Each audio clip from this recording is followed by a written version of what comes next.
Welcome to the Stinking Albatross Podcast. My name is Alissa Golob, and I'm here once again with my co-host and business partner, Scott Hayward. Hey, Alissa. What's up, Scott? Not a whole lot. Just finished some supper, some great barbecue. Again, it's that time of year, so got to increase the runs to make sure I can keep up with the barbecue.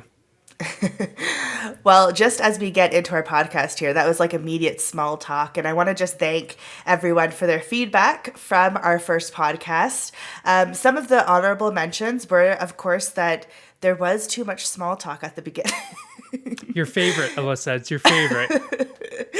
Which, I mean, we like to talk about our lives, and that's what we're going to do. And we're going to get into, obviously, some serious issues, some serious topics that you probably won't hear anywhere else. But, you know, it's about us, too, and we want to connect with you guys as much as possible. Another comment was that we didn't use the best grammar on occasion. Yeah, there's no surprise there. There's no surprise there. So we apologize in advance for any grammatical errors we may take part in this podcast. But overall, pretty positive. Everybody loved the name. So I have to give a big shout out to Scott because that was all him. Yeah, you know what? I heard that a lot too. And what I was telling people is that, you know, for the last 6 years, I've only made 2 creative contributions to Right Now. One is the Stinking Albatross name, and the other is the name Right Now.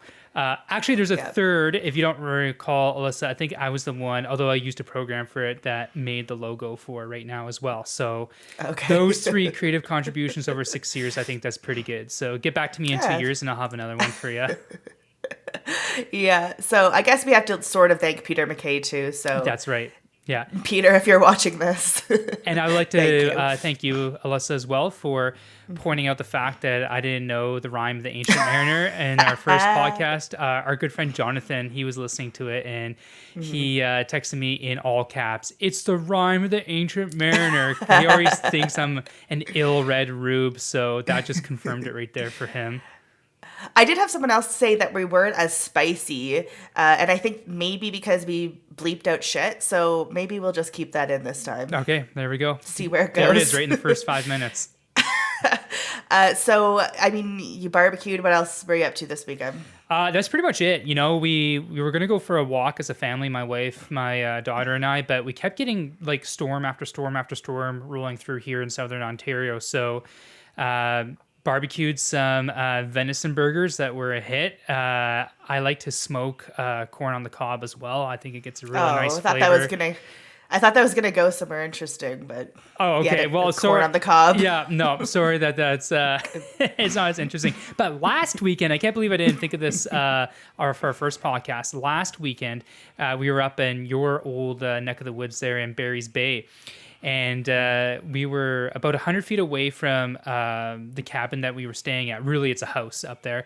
And we were down by the lake, and it was about midnight. And we didn't have any food on us, just a couple of beers. And we built this nice big fire. And, you know, there was a few of the girls were talking or whatever. And I just kind of said, "Shh, do you guys hear that?" And they're like, "Oh, yeah, that's kind of weird." And there's this weird, like, breathing and slobbery. And I was pretty sure it's a bear, so one of them got a camera, shined it to the bush between us and the lake, and you just see the bush like move all of a sudden, and this big splash, and away went the bear. We didn't actually see the bear, to be frank, but we're all pretty convinced it was a bear. So, yeah, that's maybe a little more exciting last weekend than this past weekend. I thought you were going to say that my husband was sleeping in the woods, because that's kind of what he sounds like. Well, I mean, that's exciting. The walking and the weather less exciting, but I can't after the potential bear attack, Alissa. You know, I just needed a couple of beers and some barbecue, and just to take her easy this weekend. So, that was pretty traumatic. How about you? What were you guys up to this weekend?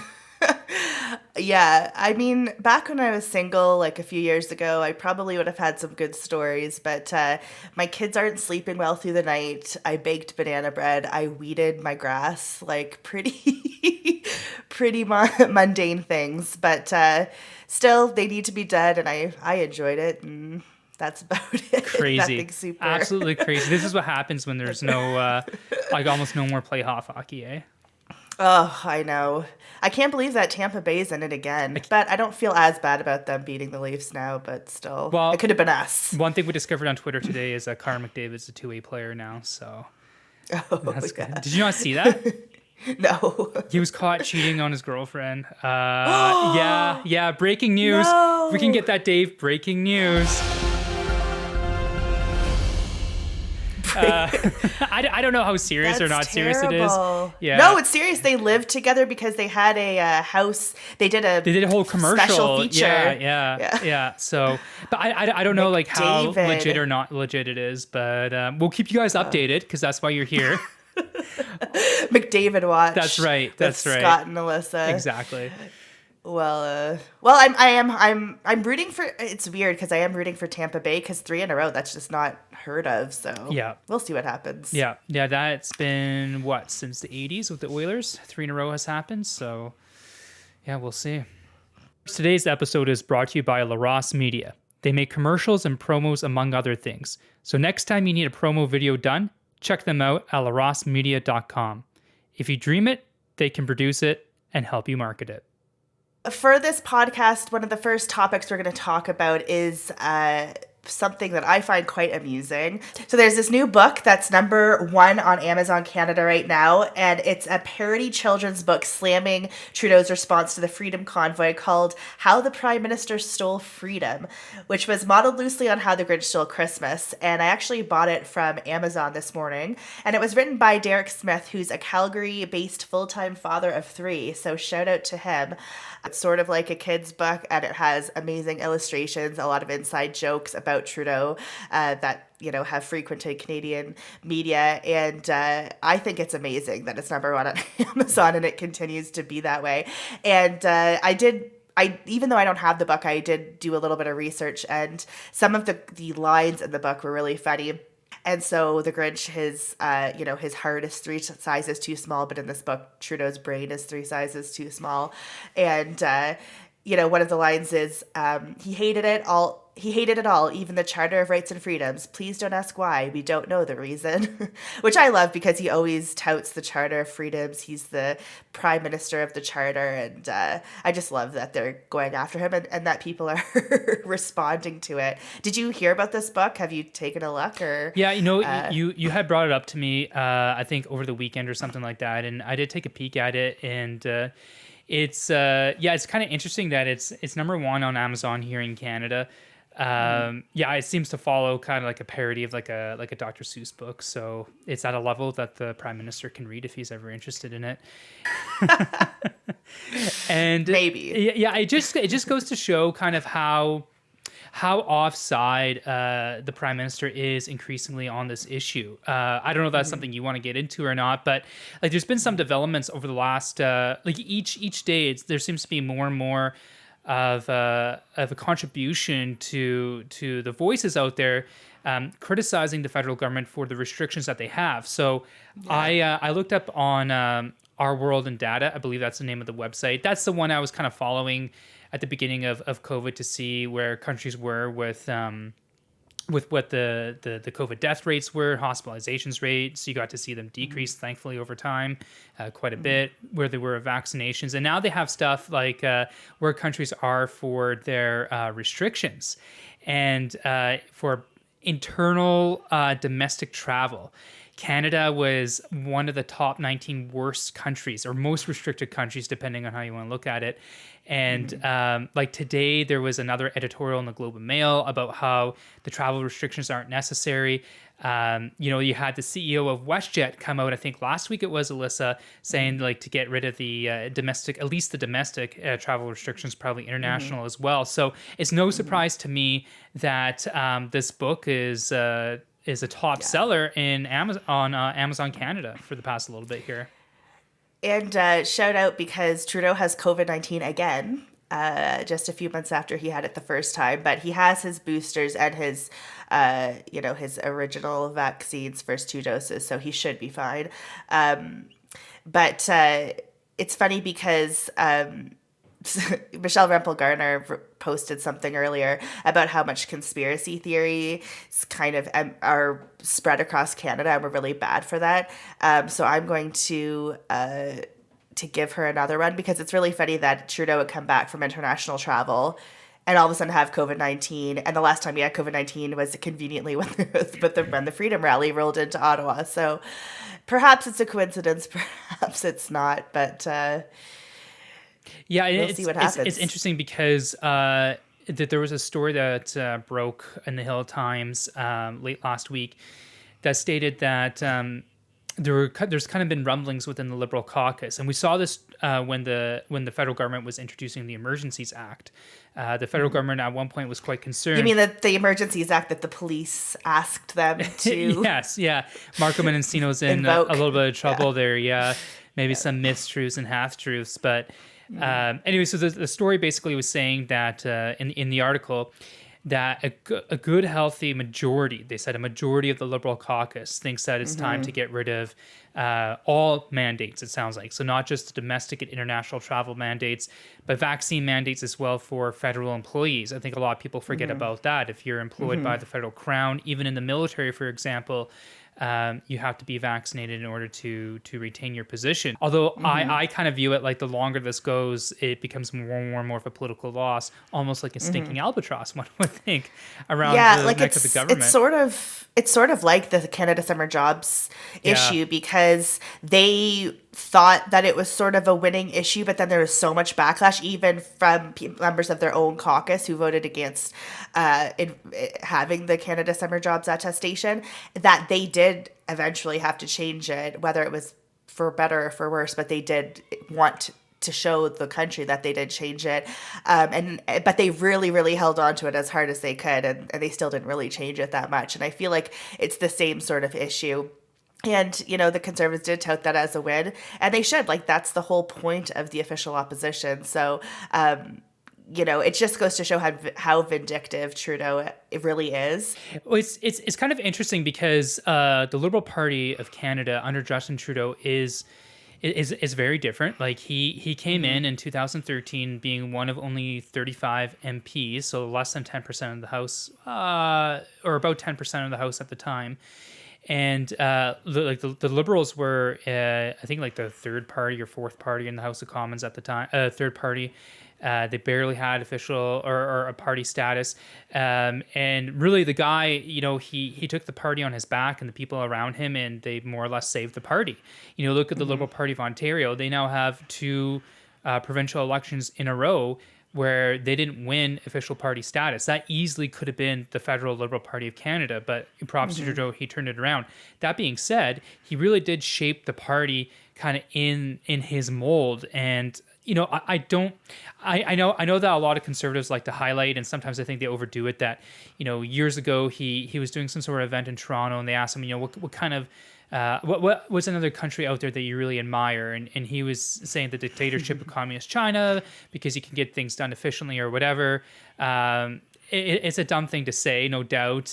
Probably oftentimes that quote is taken out of context, but there is a bit of a what's the word I'm looking for? Like there's a bit of a pattern behavior here, because the Liberals, especially federal Liberals in this country, like to pride themselves on that they're not an ideological party, that they will change with the wind, and perhaps someone who is more conservative or someone who's more left wing or socialist would say that's not being genuine, that's not being authentic. But in their minds, they are being authentic because they're blatantly that's what they are. But under Justin Trudeau, they're not really that way if you think about it. If you had a Liberal government that brought in these vaccine mandates, let's say under Jean Chrétien or Paul Martin or John Turner, or maybe even under someone like a Bill Morneau or a Mark Carney, I could definitely see the party in the government, if those were the leaders of the party and the prime minister, getting rid of these vaccine mandates about the same time that a lot of the other provincial governments did in this country. But there just seems to be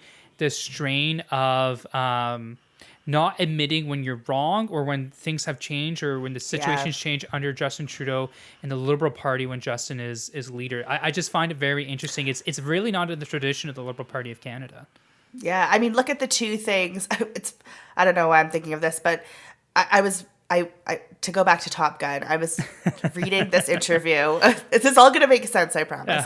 I was reading an interview with Simon Pegg, who plays a character alongside Tom Cruise in Mission Impossible, and he was saying that one of the things that Tom Cruise never does in order to assert his authority on set is to never apologize.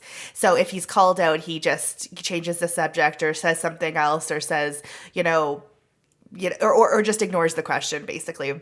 But he never, ever will apologize. And I feel like their hair and their mannerisms are the same, because Trudeau is very similar in the fact that when he was called out about his accused groping situation, he said, "Oh, we will all try to do better." She experienced it differently. Or she experienced it differently. And then with blackface, it's like, well, we all need to,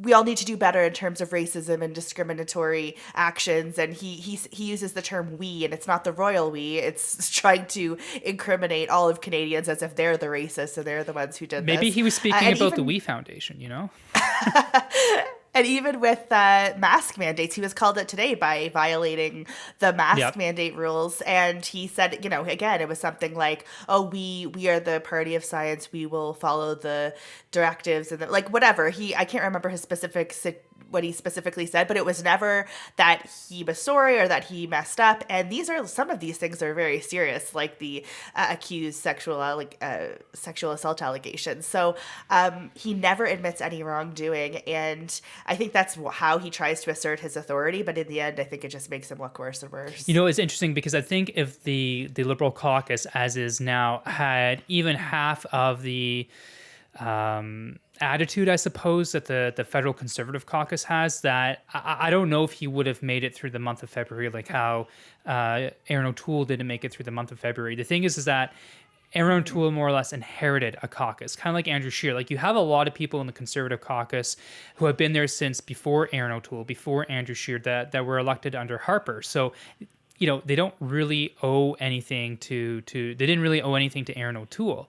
But many members of the federal Liberal caucus were elected under the leadership of Justin Trudeau. And to be frank, in the 2015 election campaign, a lot of them would not have been there if it weren't for Justin Trudeau and the people around Justin Trudeau. So they do owe him quite a bit.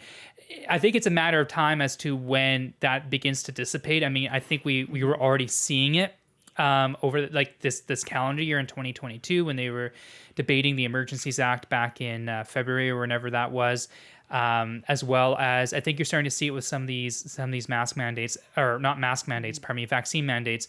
But we'll get to that in a sec. Time to take a break.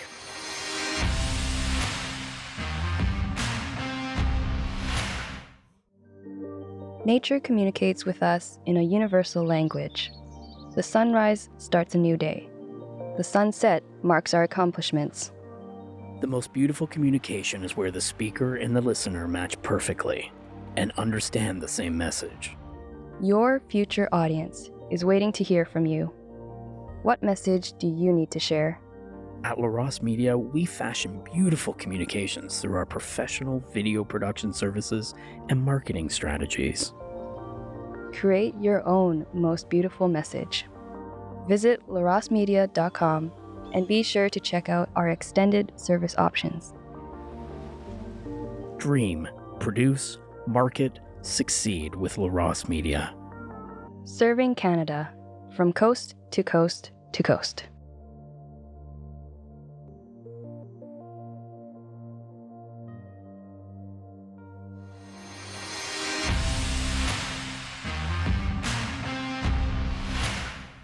And we're back. Speaking of the Freedom Convoy, a lot of people were there to talk about why they were against specifically the vaccine mandates in their jobs, in their provinces, in their cities, how it negatively affected them and their families.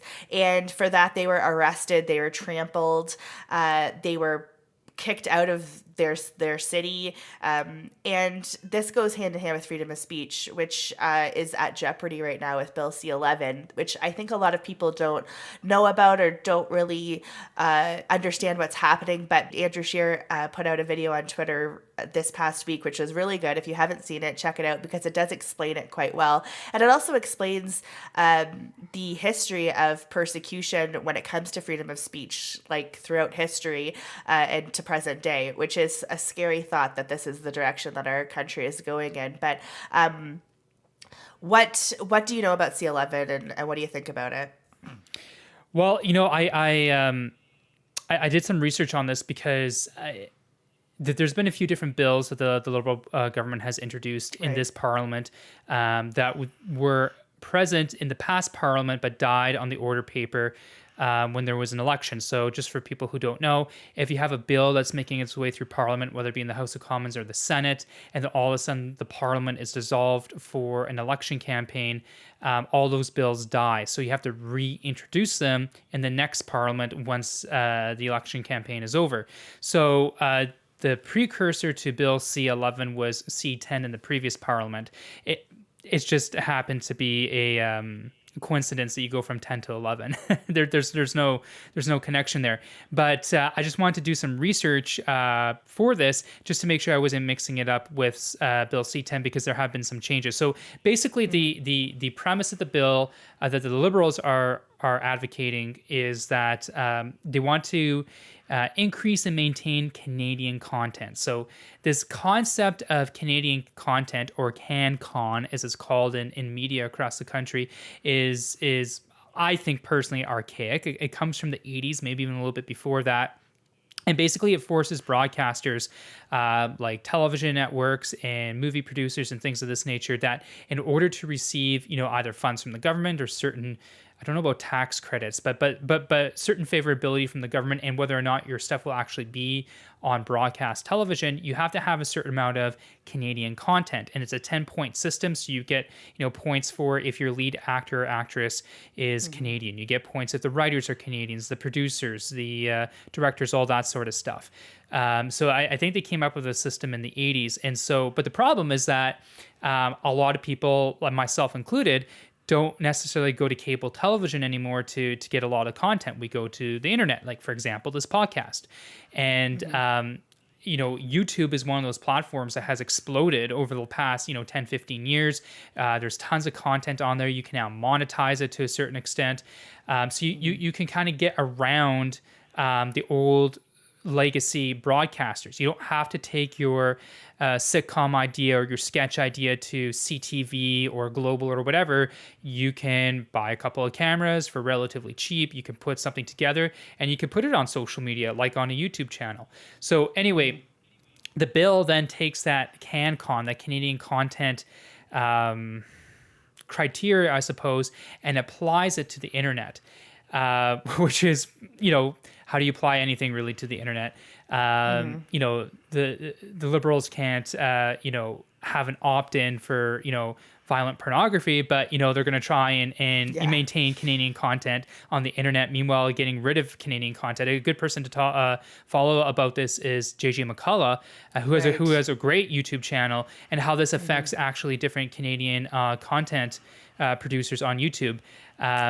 Yeah. I mean, one of the things that JJ said was that in order to regulate YouTube, you have to regulate creator content. Yeah. And he said in his opening speech to the Parliament committee that it's like promising not to regulate books without regulating what can be sold in bookstores. So it has to affect YouTube content creators, which means affecting their content. Yeah, and I know that the Stéphane Gibault, who's the minister responsible for this file and for this piece of legislation, he had said in an interview recently, I believe on CBC, that you don't have to worry about it because it just applies to broadcasters. It just applies to broadcasters. It won't apply to content producers. But then he said, well, broadcasters will be defined as basically anyone who makes money off of it, which is basically almost every YouTube content producer, Canadian or otherwise, and someone who has a large following. So, like, what is a large following? Is it 1,000 followers? Is it 1 million followers? Like, there's so many questions, and the biggest concern regarding the piece of legislation is that it devolves so much power and so much of this interpretive power, mind you, and the regulations around this act to what's called the CRTC, the Canada Radio Television Commission. So the CRTC is basically this body that regulates audiovisual broadcast within Canada. So radio, television, as you can tell by the name, and now they're, through this legislation, are going to be given regulatory powers around the internet. So just for people to know, when legislation is introduced and then becomes what's called statute, like it actually becomes law, there are two pieces to it. Well, number one, there's the actual bill and the statute and like what the law actually says. And number two are policies. So oftentimes a piece of legislation, once passed, a piece of statute will say, and a bunch of these policies will be determined by the CRA, the Canada Revenue Agency, for dealing with the Income Tax Act, or dealing with this act, they say the Canada Revenue Television Commission or Canada Radio Television Commission. So there's a lot of unknowns, and for those who aren't familiar with social media, they have these things called algorithms. So they're basically mathematical formulae that determine, what the social media site is going to recommend to you next. So if you're like me and you're following a bunch of sports podcasts and videos and whatever on YouTube, then they're going to feed you more of that. If you're following politics on Twitter, they're going to feed you more of that. It's part of the algorithm. Because it's like, oh, well, this person's interested in this piece of information. So then we're going to feed other potential pieces of information, videos, tweets, whatever the case might be that they might be interested in, because that means they're going to consume more of our content, which means that for ad revenue, we can sell ad revenue at a higher rate. And then they give a chunk of that to content producers. That's how YouTube content producers make their money. But the CRTC, under this legislation, will be given power to override those algorithms. So, I'm watching all these sports videos and then all of a sudden I get a video about gardening. Well, the reason I'm getting a video about gardening is because that's Canadian content, and the sports videos I want to watch might not be Canadian content or Canadian content as defined by the CRTC. But I'm not going to watch that gardening video. And so what happens is that the social media sites and the algorithm, they'll recognize like, oh, your gardening video sucks. No one wants to watch it. Therefore, we're not going to be sharing not just your gardening video, but any of your videos. And so that's how it affects Canadian content producers negatively. So, and it also, one final thing is that with all these kind of questions about, what is Canadian content, what defines Canadian content, it also brings up questions about, free speech. So there's one section in there that says, oh, and your Canadian content for this act, for the Online Streaming Act, has to multiracial, multi-sexual orientation, basically like the who's who of the Liberal Party of Canada's intersectionality chart. And if you don't have that stuff in there, the CRTC can say, well, you're missing all of this content. And one thing I have considered is, or concerned about, it says talking about equal rights. Well, what, like, my definition of equal rights is going to be far different than Justin Trudeau's. Justin Trudeau thinks that the Morgentaler decision read into our Constitution a right to an abortion for women, whereas that wasn't the case at all. And I'm concerned about, well, what about rights of preborn girls? So anyway, that's kind of like I know that's a long overview, but that's an overview of the legislation, and you can see that it's riddled with errors from a variety of perspectives. Yes. I mean, they're talking about Canadian content, but in the end, it's always about their woke liberal agenda, and it's about pushing their narrative on the issue, on social issues, and anyone else who has an alternative opinion or an opposing opinion must be silenced. And so of course they throw something in there, like if they won't even provide, and then Justin Trudeau says, "Trust us, trust me." We're not going to censor you. Trust me. But this is the guy that froze people's bank accounts for protesting him. This is the guy who defunded charities that feed the homeless or, take in children with disabilities for the summer because they wouldn't push abortion rights on their summer camps. This is the guy who fired his attorney general for not going along with his corruption. Like, the guy is absolutely corrupt through and through and will only push a certain agenda and has zero tolerance for any other opinion or any other position in Canada. So, if it was a different prime minister, potentially this could be less of a threat. But because it's specifically Justin Trudeau, this is a huge deal. And I'm glad that so many people are speaking out about it, because it will affect freedom of speech in Canada. And it will be very detrimental if it passes, for sure. Yeah, and it's interesting because if you look in the House of Commons, the NDP, in addition to the Conservatives, also have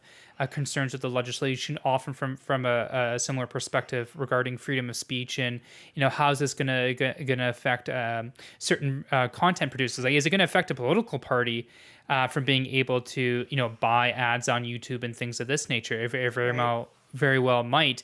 But with the Liberals on this legislation are the Bloc Québécois. And for those who are outside of Quebec,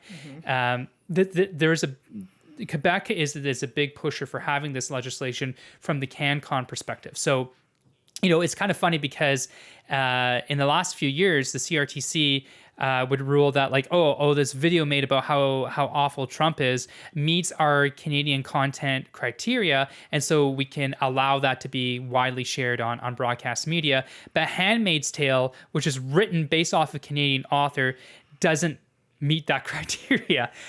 So it's kind of it's very oxymoronic.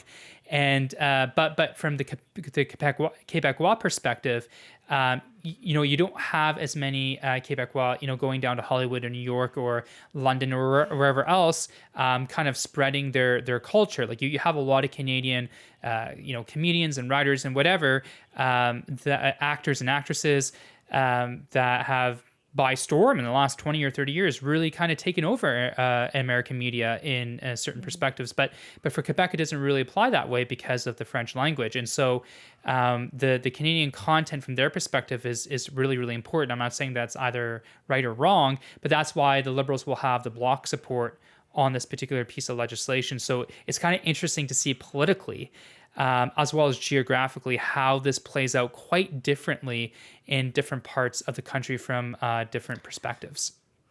Mm-hmm. And also in terms of freedom of speech, I don't think the Bloc Québécois is like a firm defender of that whatsoever. And freedom of speech is extremely important. Without the scrutiny of being able to challenge our ideas and find out what the truth is, nothing else really matters. And, Mark Steyn says that this isn't the hill to die on. If this isn't the hill to die on, you eventually run out of hills. And we hear that all the time, especially when it comes to the abortion issue. Well, this isn't the hill to die on. Oh, we need to be quiet on this so we can speak out later on this. And it's like, eventually you have to take a stand, a very firm stand, and say, no, this is enough. This is going to ruin our country. This is going to ruin freedom of speech. This is going to ruin, any type of dialogue that we could potentially have over ideas. We aren't China. We aren't North Korea. We do have a variety of different types of people in this country who hold a variety of different opinions. And there isn't your truth, there is the truth. And that's what freedom of speech is all about getting to the truth, which is really important. So, you always hear people say that I don't agree with anything that you say, but I'll defend you to the death to be able to say it. And it's extremely important for us to do that, both as Canadians and as conservatives and as social conservatives, especially because a lot of these issues that are being censored are our issues. So it all comes back to what we can do. And so Andrew Scheer said, write to your member of parliament to lobby, to do everything that you can to ensure that this bill doesn't pass. So again, I encourage you to check that out. And just as a side note, that was a super awesome video of Andrew Scheer's. He did one a few weeks ago on inflation, which was really good. And now he did this one on C-11. And, part of me is like, Andrew, why didn't you put these videos out when you were a leader? They're so effective. Yeah, it's interesting because I find his videos, and he's done a few of them over the past, since he was no longer leader. So past, I would say, almost 2 years. And it is frustrating because it was like, this is what we signed up for back in 2017. And now it's coming, and you don't have all the resources you did when you were leader of the opposition. You have much fewer resources, yet the content is way, way, way, way, way better. Yeah, it's super frustrating to see. I also think that like the videos that he's been producing, whether it be on inflation or here on C-11, is probably better than any videos I've seen from any of the leadership candidates in this leadership race. It's good to see. I'm glad that that content's being produced, but I just wish that type of content was being produced, when he was leader of the opposition. And the comms for the Conservatives in general usually suck pretty bad. Yeah. Let's be honest. The Liberals have always done a way better job when it comes to emails, when it comes to videos, when it comes to any type of marketing, comms, websites, that kind of thing.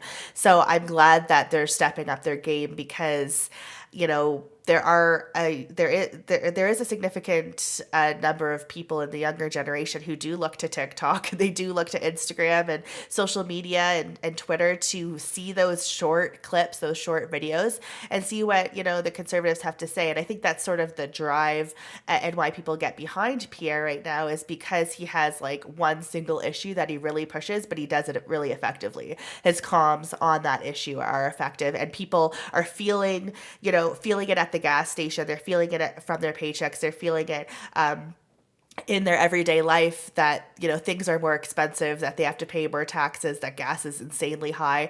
And when they see a guy combating that specific issue in a very effective way, I understand why there's a draw. But of course, we talked about this last time. There's definitely more issues than inflation, and he won't address any of those other ones. But I do understand the draw to him, and the marketing is really important. So, and the comms. So I hope that the Conservatives continue in this way for sure.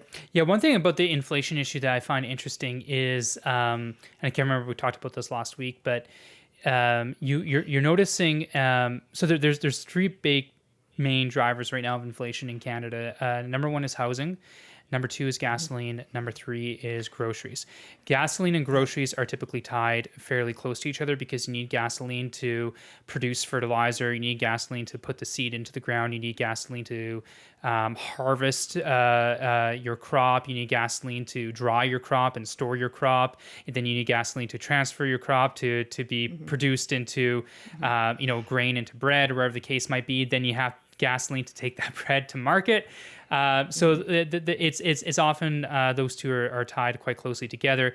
And right now, gasoline is being pushed in addition to all the poor decisions that have been made by central banks and federal governments around the world, particularly in the Western world for the past 10, 15 years.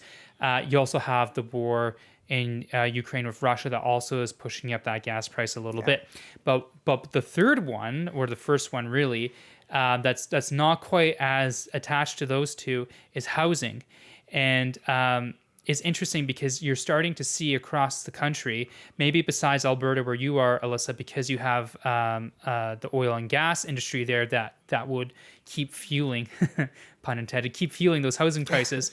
But in places like Lower Mainland Vancouver, I was speaking with a supporter of ours the other day. He sold his house for 7 figures in a small city just outside of Vancouver in the Lower Mainland last year, and it was his next door neighbor, the neighbor down the street. He sold his house for $250,000 less, and he had to keep it on the market for quite some time to get someone who was willing to give the asking price, which is unheard of in British Columbia, especially in Metro Vancouver and the Lower Mainland. City of London, which is a city of about 400,000 here in Ontario, it's about an hour and a bit from where I'm from. Since the beginning of March, the average housing prices have decreased by 20%. Friends of mine in Milton, it took them a few months to sell their house. That's just outside of the GTA. Like, that's right there on the doorstep of the GTA. They had to wait a few months to get asking. And I think even then they had to take it a little bit below asking. So it'd be interesting because, for someone like Pierre Poilievre, who he's made this the bread and butter issue for his leadership campaign. It sounds like this is something he wants to take forward into the general election. That's probably not for 2 or 3 years. I don't know if it's still going to be an issue or not, because I don't know about gasoline and food. Hopefully that does come down a little bit, if not a lot of it. But housing prices already seem to be cooling, and that's a big major driver of inflation. So his pet little issue might be starting to dry up over the summer. We'll have to see. Yeah, you'll have to transfer that to interest rates because they're going to go up exponentially, like 45% or something in the next 3 to 5 years, which is crazy. Because as someone who just bought a house in 2020, to renegotiate your mortgage in 2025 with, really high mortgage or really high interest rates, that's not going to be too fun. So, also for someone like me who's looking to buy probably in the next year or two, prices coming down 20% and, taking a bit of a higher mortgage for the first 5 years of my 25 or 30-year mortgage is something I'm willing to take if that home is going to be $150,000 to $200,000 less. Right.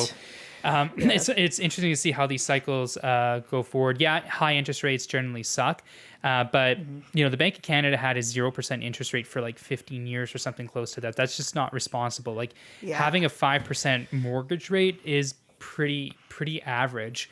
You look at the history of mortgage rates for the past, 100 years or so. So I think it's a correction is what we're going to see here. Yeah, of course, it's a correction. And I mean, at least we don't have the 10% interest rates that our grandparent or our parents did in the 80s. when they bought a house. Yeah. Okay, well, on that note, we'll take a quick break and we'll be right back.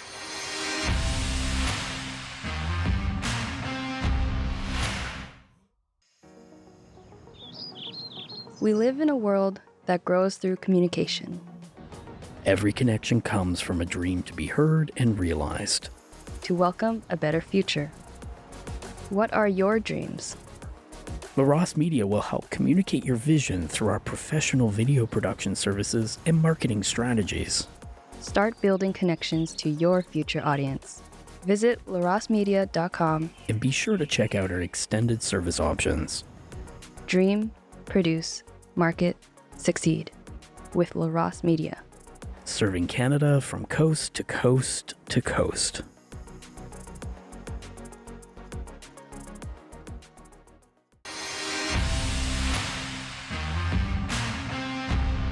Welcome back. Now, one of the last topics we're going to talk about is something that you probably don't know about, specifically because the media isn't covering it, despite the fact that it's a gigantic story. It's not coming out of Canada, but it does go hand in hand with a lot of things that do happen in Canada, which we'll get to later. But Supreme Court Justice Brett Kavanaugh was almost murdered this past week by a 26-year-old man who was angry at his position over Roe versus Wade, so over his abortion position. And basically, he took a taxi to Brett Kavanaugh's house. We don't know if he or his family were there, but he had a suitcase and a duffel bag, and in it, he had gun, pepper spray, a tactical knife, zip ties, hammer, screwdriver, nail punch, crowbar, duct tape, and the list goes on. So this guy was clearly going to do some absolutely insane and violent things to Brett Kavanaugh and potentially even his family. He has a wife and 2 daughters who are 17 and 14. So it's pretty scary, and it's definitely pretty scary because it's specifically about this abortion issue. And I think because of that, the media has completely gone silent over this issue, both in Canada and in the United States specifically. I know that maybe, the Daily Wire was saying one mainstream media outlet in the last week had covered it. And it's interesting because, back a few years ago when Kavanaugh was going through his trials to be a Supreme Court justice, Chuck Schumer warned that he would pay the price if he ruled against abortion. And even Biden was on Jimmy Kimmel a couple days ago, and he said that the country won't stand for it if the Supreme Court overturns Roe versus Wade. So this is sort of like language that can escalate violence pretty quickly. And you don't hear anything about it. And the reason why this guy knew where Brett Kavanaugh lived, his specific address, was because a pro-abortion group had posted it online specifically to target him. Maybe not to kill him, but to target him at his own home. Yeah, I know this is the authoritarian far left rearing its ugly head once again. Something that doesn't get discussed enough, I think, in a lot of media, most especially for legacy media. I understand that it's an American story, and so it probably wouldn't be picked up as much here in Canada. But typically, a lot of the legacy media likes to pick up American stories specifically regarding abortion or Roe versus Wade. We did so many interviews on the leaked draft when it wasn't even about Canada, but they just jumped all over it. We were on every mainstream media site. We were on a lot of the mainstream in a lot of the mainstream newspapers. We're still getting asked to comment on it. So it, even Justin Trudeau pushes tweets and makes speeches in the House of Commons about abortion when it's over in the United States. So I don't think that really jives with the fact that just because it happened in America, I mean, he just did a gun rights or a gun law because of the school shooting in Texas. So Trudeau thinks that he lives in America, and the legacy media is obsessed with American politics. So it's absolutely crazy that this wouldn't be picked up when it's such a huge story. Yeah, and stuff like this does happen in Canada, right? Like I'm unaware for the past 20, maybe even 30 years of any violence being perpetrated by a pro-lifer upon someone who's pro-abortion. If that were ever to occur, I think both you and I and tons of us out there would condemn that. That's not what we do for, right? What we do is to promote and protect life. That kind of does the opposite. But, on the other hand, over the last number of years, specifically in the last, 5 years or so, you see this increase in violence from pro-abortionists, especially pro-abortion men, toward pro-life women. Whether it be ugly threats of, we know there's a friend of ours down from southwestern Ontario. I think it was a few years ago. She was threatened to be raped in the middle of the night when she was trying to go, from her car to her home. There was a pro-life woman, a young woman who was roundhouse kicked in downtown Toronto when they were doing a peaceful protest. Life chain. Yeah. I know, Alissa, like even you, leading into the 2019 election campaign, you're doing some events out in Western Canada. I think it was either British Columbia or Alberta, and they're just screaming at you about how you, a woman, hate women. And it's, I don't think they quite, well, you can talk to Matt Walsh. He's still out there trying to find the answer to, what is a woman? I think I saw a tweet from Babylon B that basically said along the lines of like, everyone thinks that Matt Walsh is being facetious, but in reality, he's trying to find out what a woman is and no one will answer his question. But we see it here in Canada, and unfortunately, it's on the increase from all these pro-choice guys. Oh, absolutely. I mean, and it's crazy what they react to, because here in Canada, it's been the smallest things. Like Marie-Claire Bissonnette was at the Life Chain, which says like, we care for women, and really positive messages, oftentimes even religious messages. And this insane hairstylist from Toronto literally thought he was Chuck Norris and tried to roundhouse kick her, or did in fact make contact with her, and knocked her phone out of her hands and kicked her in the shoulder. When I was leading an internship, back in 2016 or 2017, I think, we were writing with sidewalk chalk in downtown Toronto, just like adoption, the living option, and different pro-life slogans on the sidewalk. And a guy who owned the bar on the corner, which was one of my favorite bars because they have the best cheese sticks. They do. Matzo sticks, yes. Matzo sticks, yeah. Came out. And I was filming, like I always do, and I've been filming for, the past hour and a half, and he started yelling at one of the interns, so I made sure to film, because usually people get shy away when they know that they're being recorded. And he said, "Why are you filming?" And I said, "I'm just making sure nothing violent happens." And he said, "I'll show you violence," and swung at my face. He legit took his fist and went so close to my face and stopped right here, like it was the biggest threat. And I didn't flinch, because I was thinking like, I have this all on film. Yeah. So, I mean, do what you got to do there, guy. But when I called the police, they just didn't come. Like, they said that they were going to show up, and they just never came. So I actually had to, physically report what happened and make a complaint. And he had to go to he had to go to a trial and whatever. But I actually don't know what came of it. But it's crazy that just sidewalk chalk would elicit such a crazy reaction. Like a religious sign that is anti-abortion would elicit such a crazy reaction. It's scary what's happening, and it's also scary the lack of police presence and the lack of response. Even the day before I gave birth, I spoke at the March for Life in Edmonton, and because of the Roe versus Wade decision, I guess like these pro-abortion groups in Canada were extra excited about protesting pro-life events, and so there was a very small group of people at the March for Life in Edmonton who were there, but they brought this big speaker and they were blaring it, and they were getting in people's faces, screaming at people at the march. There were lots of kids there. They were dressed super inappropriately, like whether there were kids there or not, just in a public space outside the legislature. It was sort of disturbing as much as their signs were and what they stood for. But I'm like about to pop, 9 months pregnant, and they were actively pushing me around. I was holding my 1.5-year-old, and they didn't seem to care. And it was happening right in front of the police, and they were doing nothing. And I repeatedly said to the police, like, can you ask them to turn down the speaker? We have a permit. Do you see what's happening? This woman is, yelling at in the face of these protesters, and they just were like, they have a right to be here. They have a right to do what they're doing. Well, they don't have a right to push people around, and they don't have a right to blare their speaker. And it's just very obvious, what police will stand for and what they won't. Like, simultaneously, they'll chase down a pastor on the side of the road in Calgary and drag him out on his knees and arrest him for holding a church service. So during the COVID-19 restrictions. So, I mean, it's just, that does go hand in hand, and it's a disturbing trend. And I know that there are a lot of good police men out there as well, but I hope that it doesn't get to the point that it's gotten in the States, because there's various reports that Wisconsin Family Action's office was attacked with a Molotov cocktail on Mother's Day, and the arsonist spray painted "If abortion isn't safe, then you aren't either" on the wall.